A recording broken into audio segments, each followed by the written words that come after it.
Hey guys, what's good? Welcome to the podcast series Get Real with Ram. This is a really special episode. We're actually doing a tribute to my late cousin Sandip Tut. Sandy was a rarity, very easy for me to say because he was my cousin brother, but he really was. And for anyone that had the opportunity to meet him, they couldn't argue that point. And in today's episode, I'm joined by his beautiful wife, Dao. Hello. Hiya. How are you doing? I'm good. Yeah, thank you so much. But I'm okay. It's all good. You're in this is a space to get real. And I just want to say in advance, thank you for sharing your time and your energy. These things aren't easy, but I feel like your story could really help a lot of people that are struggling with grief, acceptance, and everything that comes with that. So before we delve in, do you want to tell the listeners a little bit about yourself? Yeah, so my name's Dal. I'm 40 and I for a long time lived in the Midlands, in a village or a town called Solihull, and we recently moved to Hampshire. So we moved here in September 2020, and to get a fresh start really, and have an opportunity at living life and being happy again. So did you grow up in Solihull? No, so I grew up in inner city Birmingham. So I was born in Handsworth, and we moved to a town called Handsworth Wood when I was about 7. Mm-hmm. So born and bred in Birmingham, Brummie through and through. And then in 2003, I met the lovely Sandip Tut, who then went on to be my Mr. Right, and my gorgeous husband of 17 years. That's beautiful. So, as I said, this episode is a special tribute to my late cousin Sandy. Tell us a little bit about how you guys met. So I'd recently, so I'd come out of a long-term relationship, and was absolutely heartbroken. And I was 22, I'd graduated from university. My parents, thought I needed to start the next chapter of my life, i.e. meet someone, or if I, had someone, I should get married and everything else. And I remember a friend of my sister knowing somebody and basically saying that, that we think like, him and your sister would like really hit it off, basically. So I remember like they showed me a photograph of Sam and I was just like, no way, he looks like a bodybuilder, like that is not my type. He was like, really, he did martial arts, so he was like, he took care of himself, but he was really broad, and like that wasn't my type at all. So I remember thinking, right, okay, so this is the thing, we're going to go meet, we'll have a bit of chit chat and then we'll leave, and then that's it, don't put me in this situation again. And then I remember like going to meet him, and the first thing I remember was his fragrance, like the scent of his aftershave, literally like from when the door opened to wherever he was sitting, you could smell him. You smelled him before you saw him, basically. So I remember thinking, okay, that's a good sign because he's clean. And he had really nice shoes on, and I have this thing about men and shoes, so he had really nice shoes. I thought, okay, so I can work with this. And I just remember he was just he had just this smile. Anyone that knew Sandy, he just had this beautiful smile, and when he smiled, his whole face just lit up, and he was just so chatty and just so funny, and he just made me laugh. He just made me laugh, and I just felt so comfortable around him that you just forget about everything else.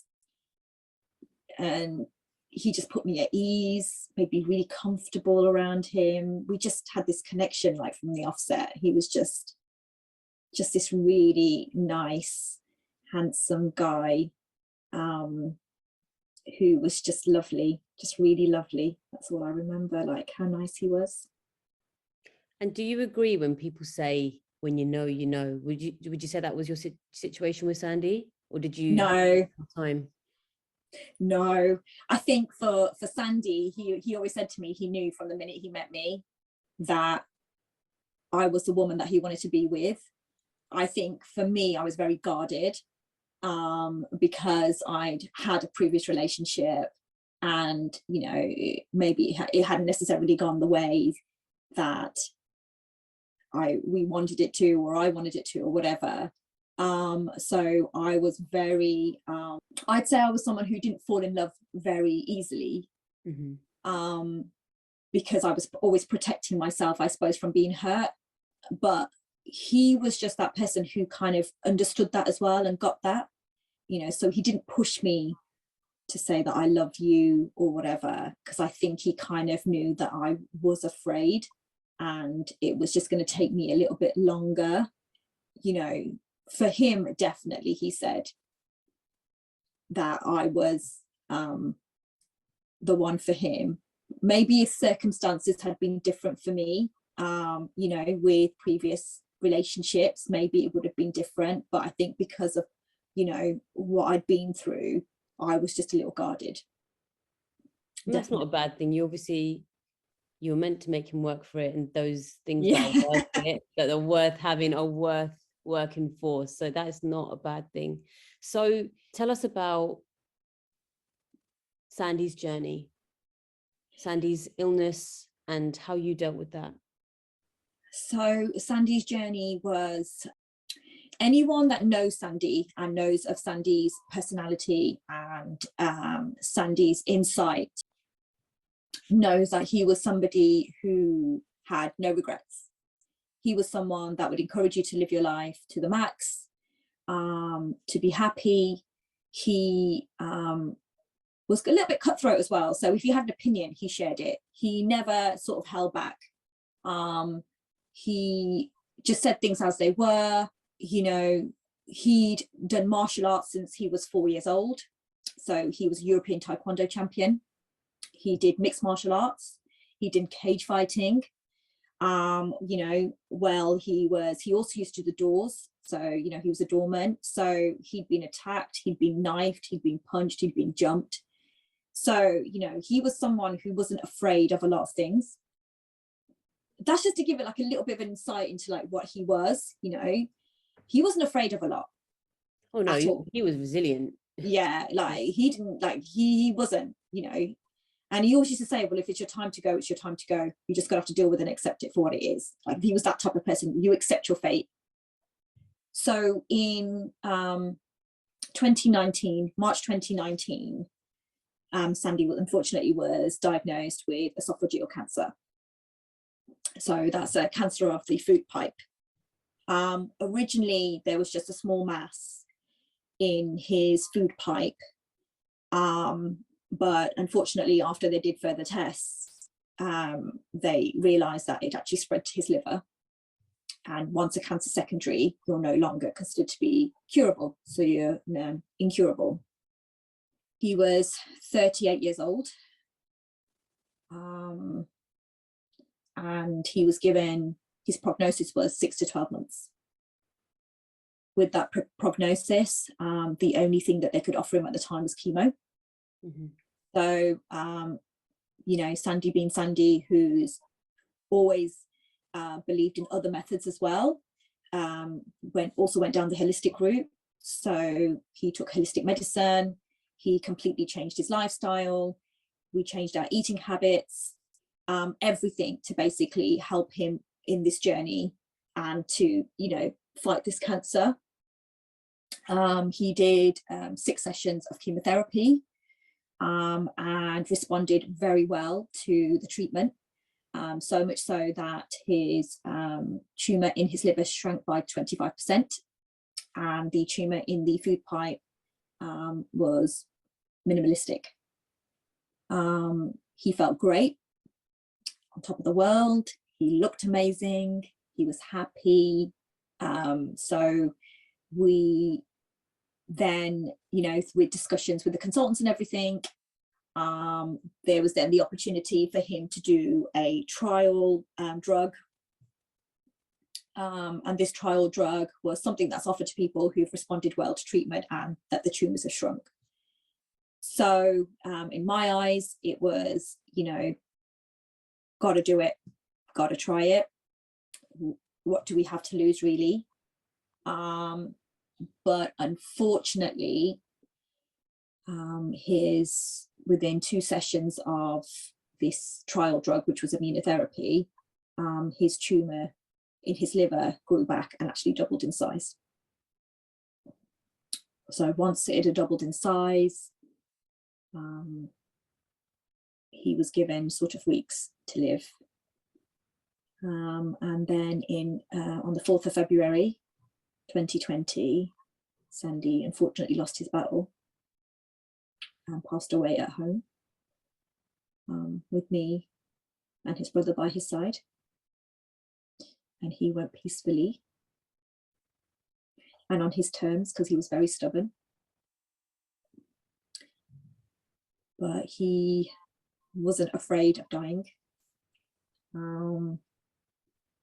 I think his biggest fear was actually telling me, because that made it real.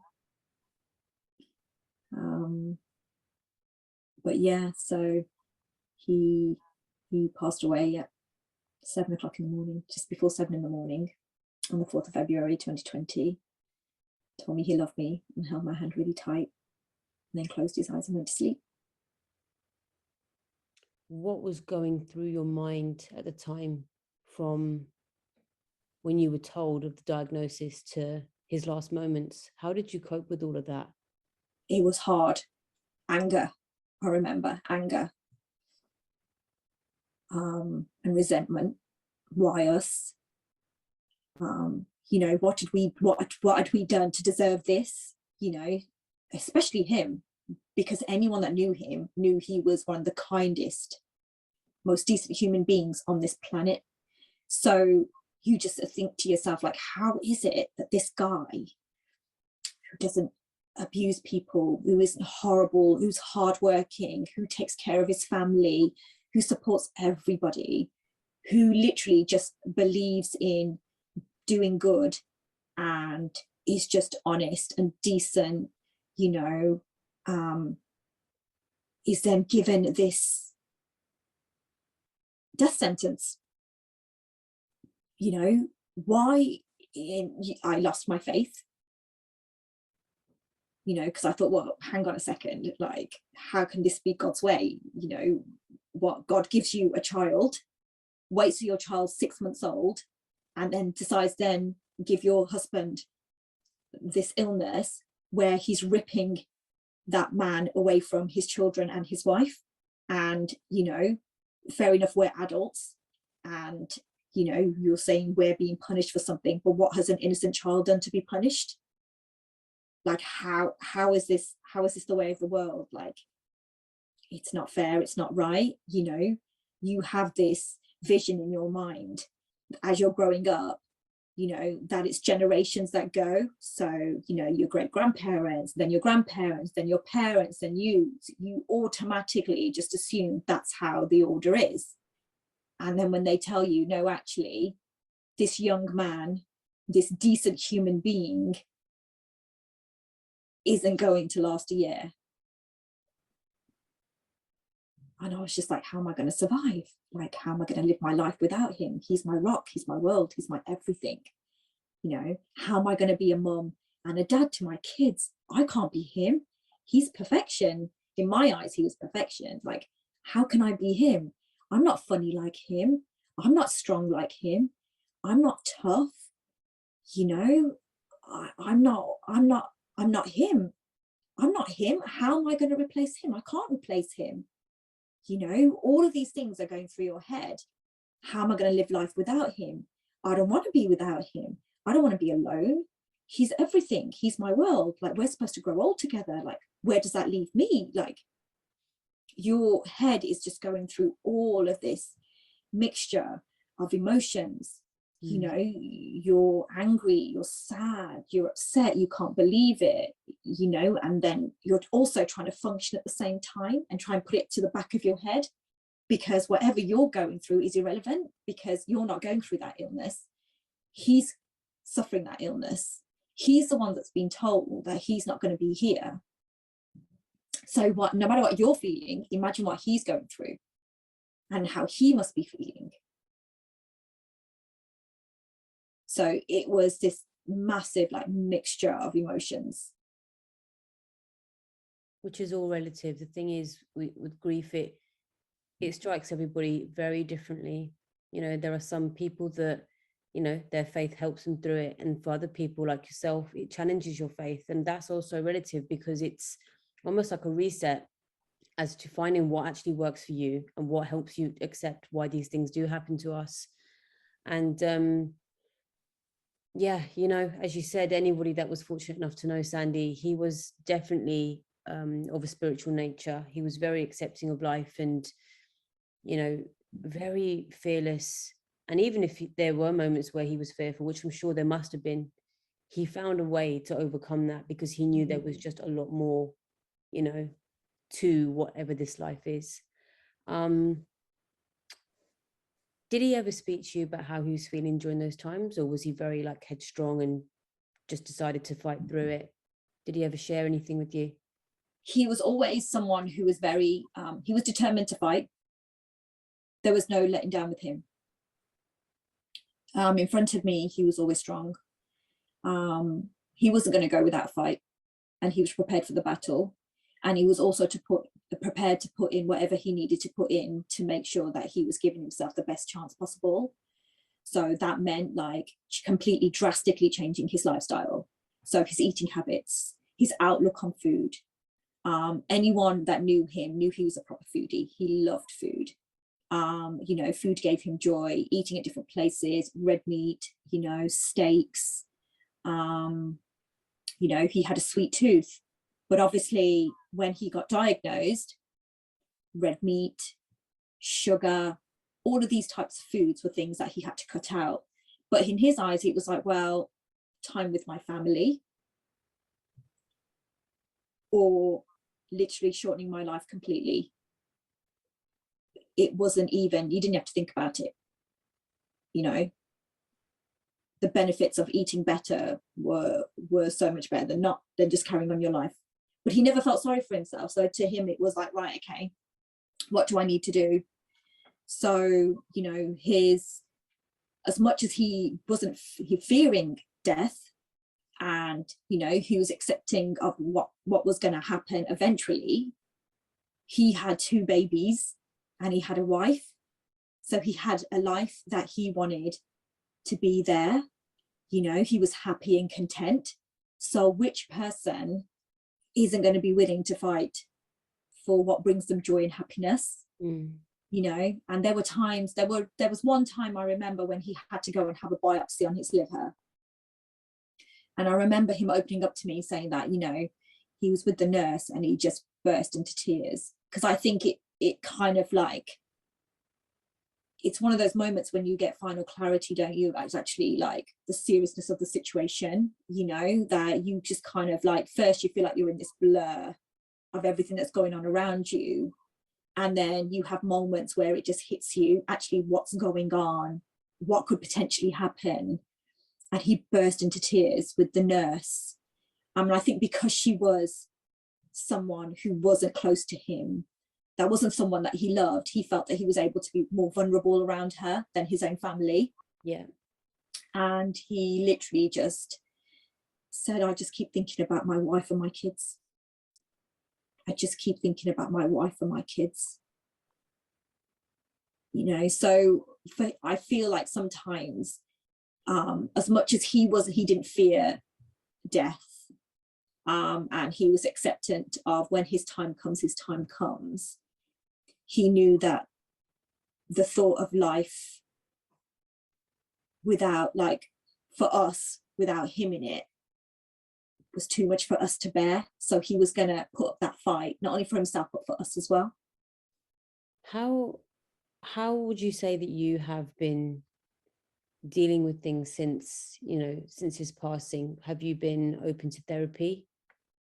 Oh, yes. So my therapist is amazing. I 100% feel like I wouldn't be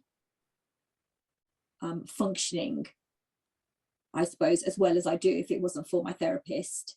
I mean, I was fortunate enough where after San had finished his chemo treatment, and when we had those scans done of when he first completed his first round of therapy, and we got the really good news that his tumours had shrunk and he had responded really well to treatment, I kind of had a meltdown.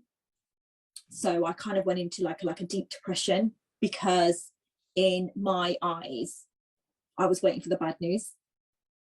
Because from when he got diagnosed with cancer, it just felt like it was just bad news after bad news after bad news, because he's told he's curable, then no, you're incurable. Oh, it's in your liver. Oh, you've only got 6 to 12 months to live.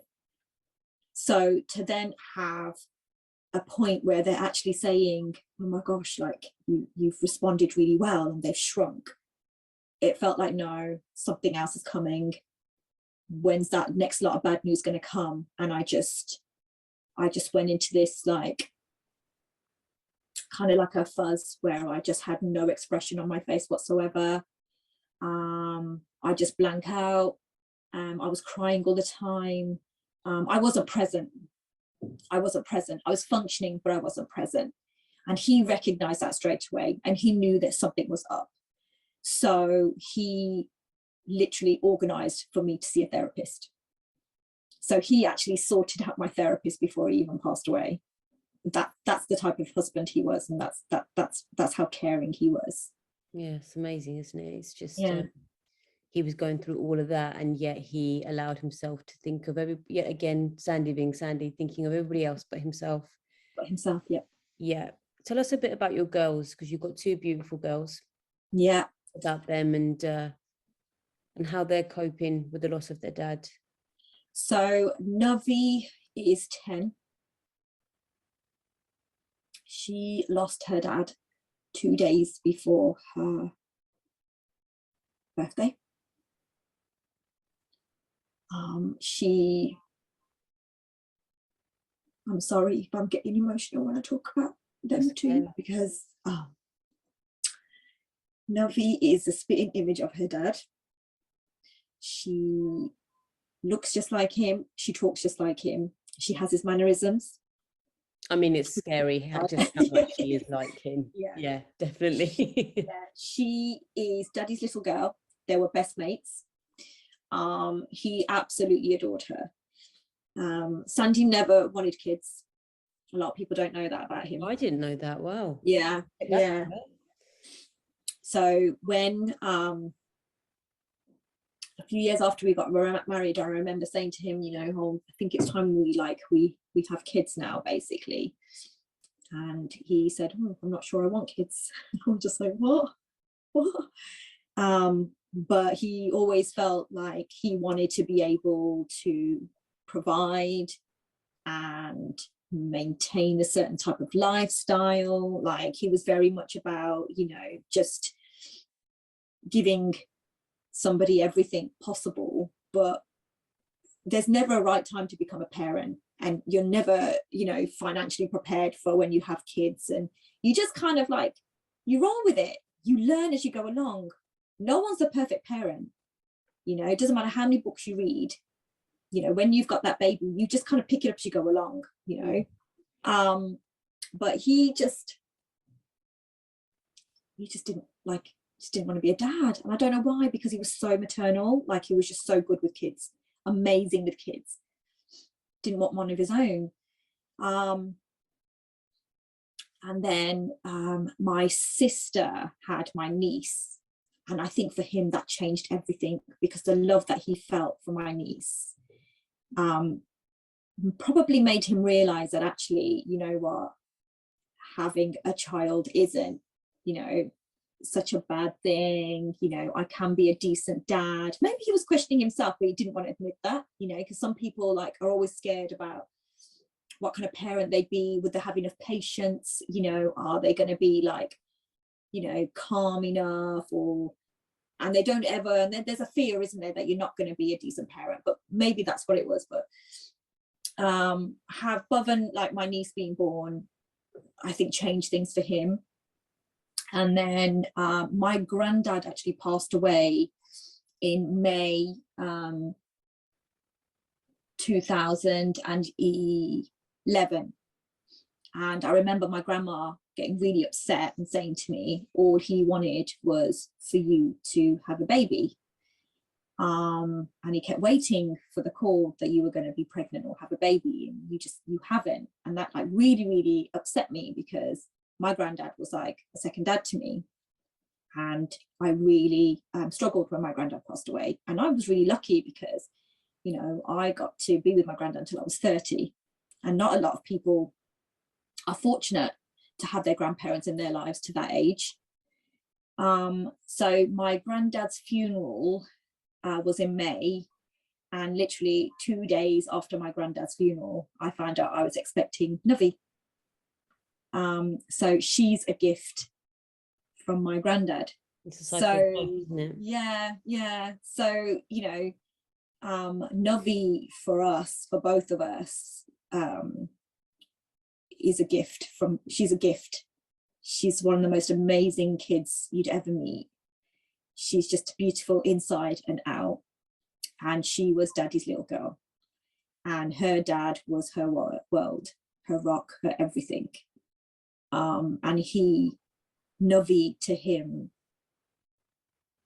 you know, she came first. So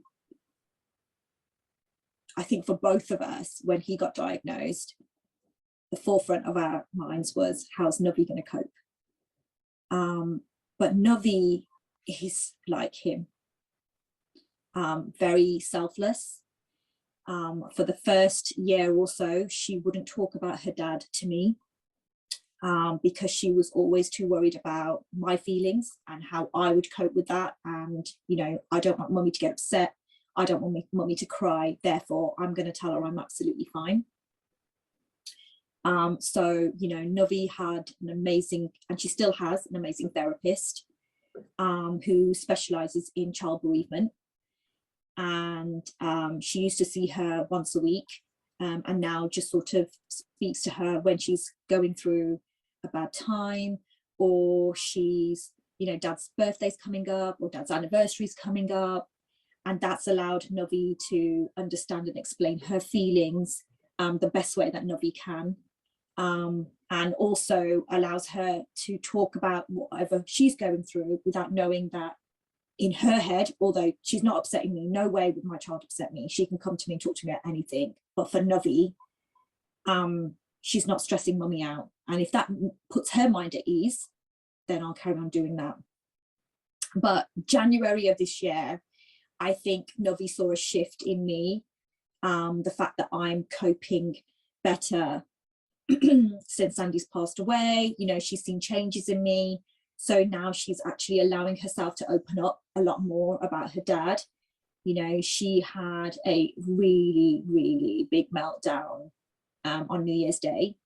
And it was just through something really minute, where at midnight we'd always stay up and have a selfie together. We've done it for so many years, but obviously Daddy wasn't in this one this year. And the memories come up on your phone, don't they, of every New Year's. So then the memories are coming up of all the New Year's that we had with her dad, or the selfies.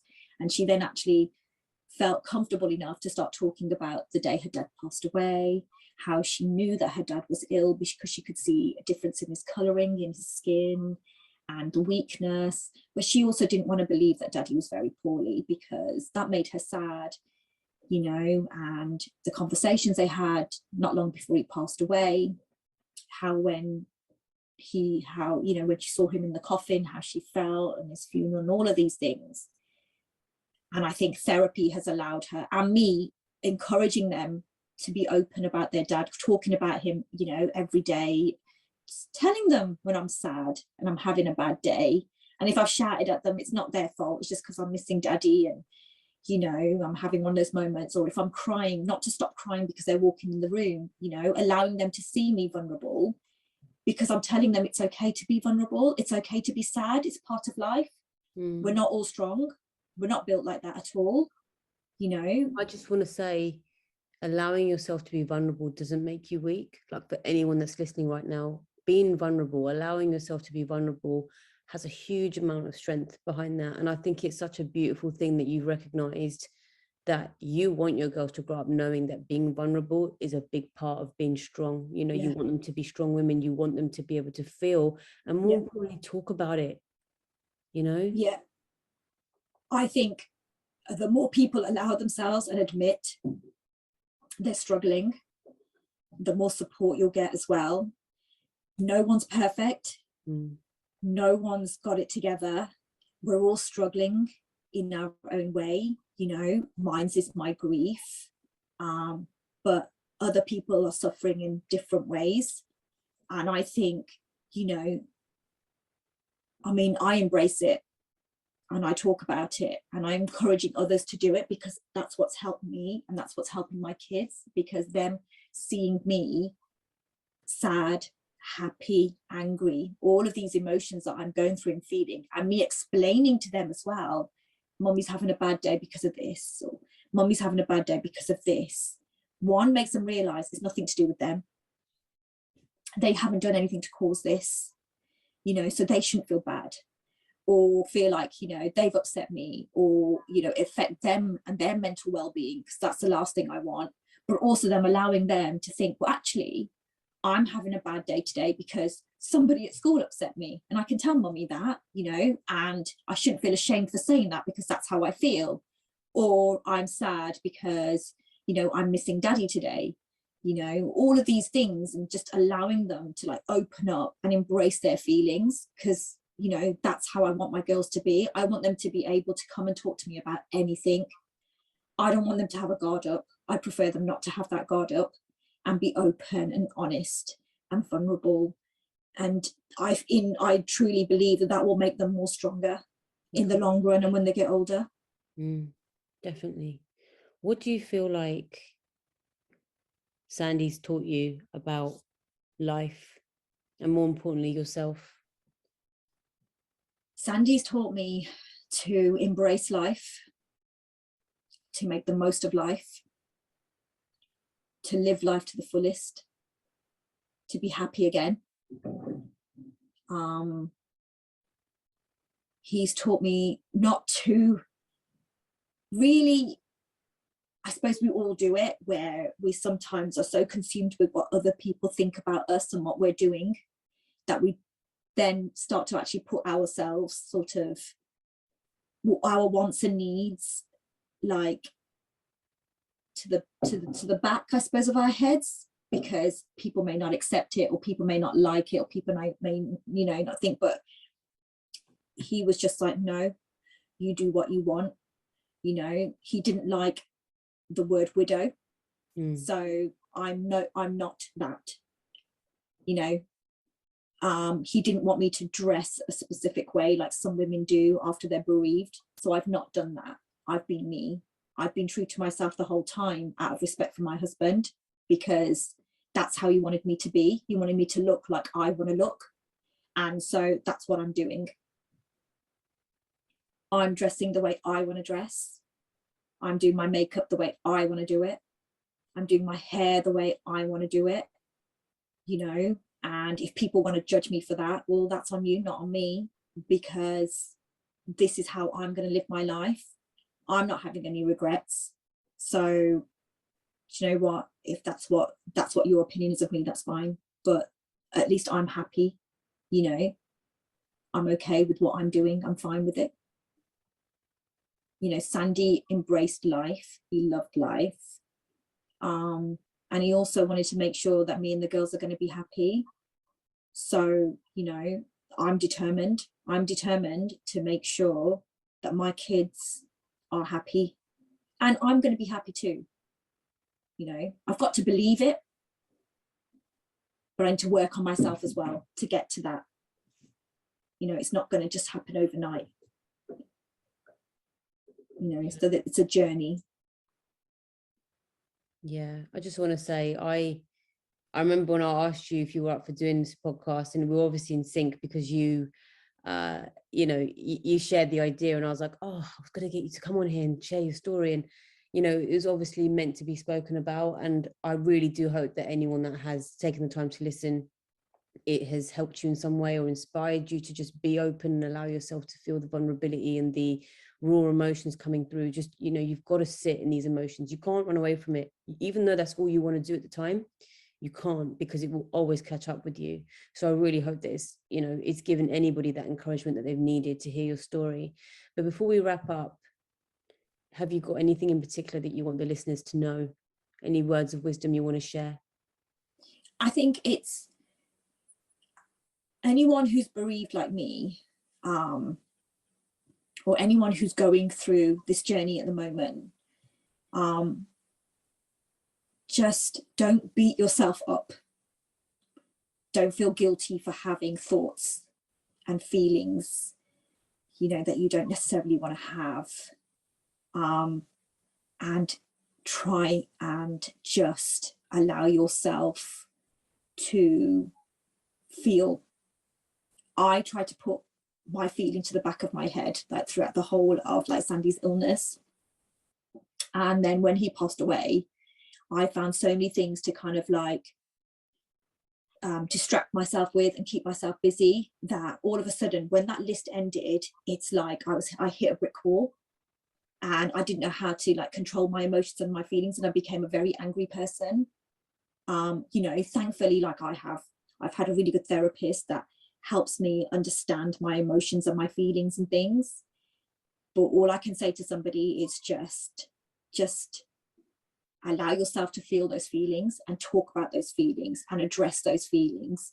You know, whatever you're going through, no one's going to judge you because they're not in your shoes. You are in your shoes, and you are living that journey, and you are going through that journey. You just go through that journey how that best suits you.